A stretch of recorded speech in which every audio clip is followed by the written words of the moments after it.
members of various forms of Buddhism, and ladies and gentlemen.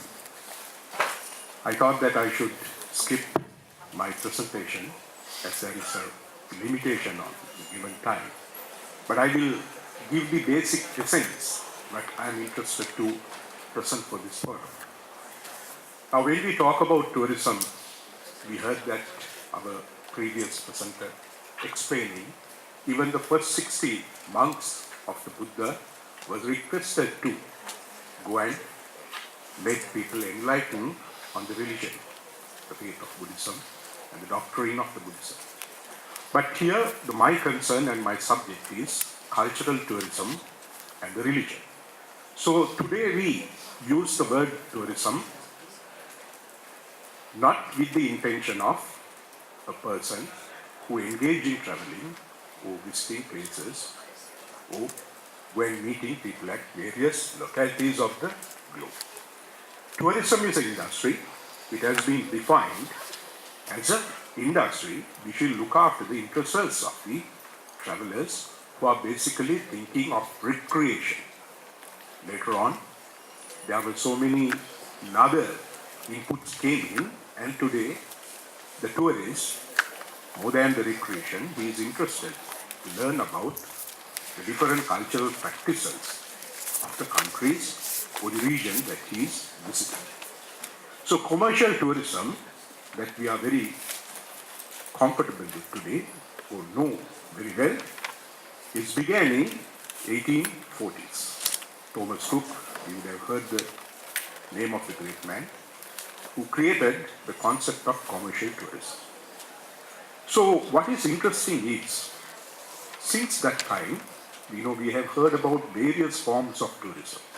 We say adventure tourism, nature tourism, wildlife tourism, wellness tourism, sports tourism, and also today it has gone to space tourism. There had been an evolution during last 150 years. You and I, we are aware, people can't happy with one concept, that's the human nature. We need to have different concepts, different ways of doing even the same thing. So, at the beginning, tourism was basically on cultural tourism. The first groups of Europe visited Greece and Rome. They visited Greece and Rome to witness the great civilization of the Europe, which were the creation of the religions of that part of Europe at that time. Now, even today, if you look at all type of tourism, particularly cultural tourism, you will say that we are going and witnessing Canadian dancing or Kathakali dancing or some other form of dancing or folk song, so whatever it is. Now, behind all these activities, what is the intangible force that you see? It is the religion of the nation. Religion or religions. If there are more religion in the country, you have the essence and teaching of all those religions in whatever the cultural practices that you witness in that country or that region. If it is a big country, from region to region, we know that cultural practices changes. But if you go deep into all these cultural practices, even your belief, myths and rituals, religious or mundane, finally, if you analyze, you have some sort of influence of the religion. Therefore, today, even the cultural tourist who is visiting Thailand, Burma, Myanmar, and if you ask what is the theme of your tour program, he may come out with different concepts. But he might not realize that he is visiting a culture created by a religion. The influence of that religion is all over. You looked at the dress code of all of us. Even in that dress code, the teachings of culture, that culture has absorbed those teachings from the religion or the religion. Therefore, today, we are thinking of booming of cultural tourism, particularly after Asia got its economic strength. Now it is a time of great countries in India. 2,500 years back, it was not Europe, it was Asia, which was creating the features of mankind. But over the period of time, after the medieval period, we saw that this balance and force shifted to Europe with industrialization. Today what has happened, we see that balance is again coming towards Asia. This is why China is becoming a very strong force in the world economy. Same way in cultural tourism. If you look at the world statistics, as our previous venerable speaker mentioned, about 1.3 million, and we expect 4-point growth on tourism in the years to come. So there will be about 1.5, and estimation is by 2030, there will be 2 billion of tourists roaming around the world. And if you looked at their origin, from which countries they come from, you see they are coming from mostly from countries where Buddhism is playing some sort of key role in their culture and their way of living. China itself is producing about 30 to 35% of global tourists. And what is their interest? Sri Lankan tourism, we handle about 35% of Chinese annually since about 2005. They are very interested about our material culture, which is basically stupas, monuments of various forms, which is the creation of intelligible culture or teaching of Buddhism. You will go and witness Dalada Maligaon. Most of the tourists who comes down to Sri Lanka, other than the people from Arabic countries, all the Europeans, all the Asians, they never forget to go and visit Dalada Maligaon, whether they are Buddhists or not. Same way, the sacred Bodhi at Anuradhapur.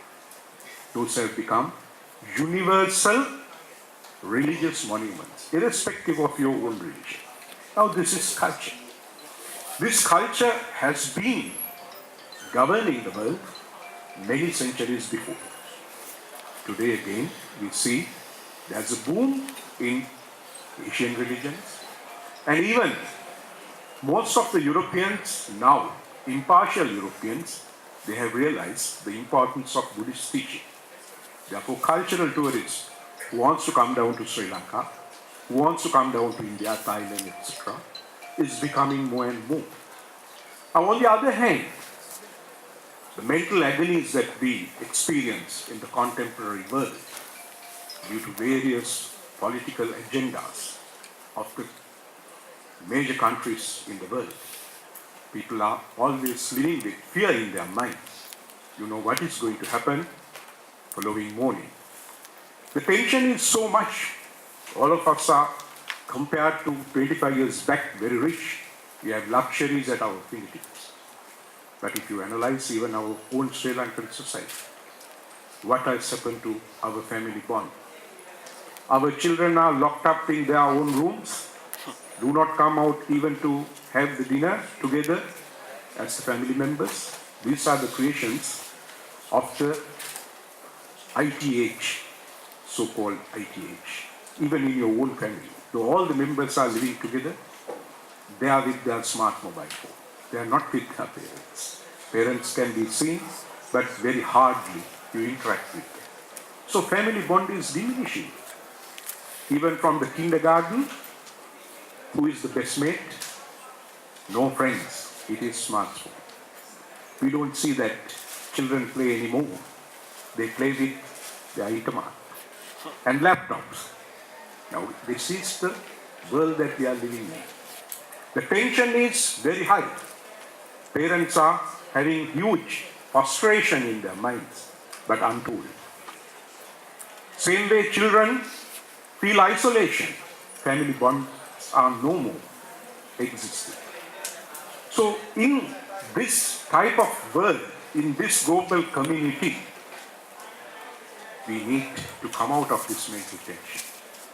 We see since about 2000 or maybe from 1995 coming up of spiritual tourism. Spiritual tourism is becoming more and more popular every day.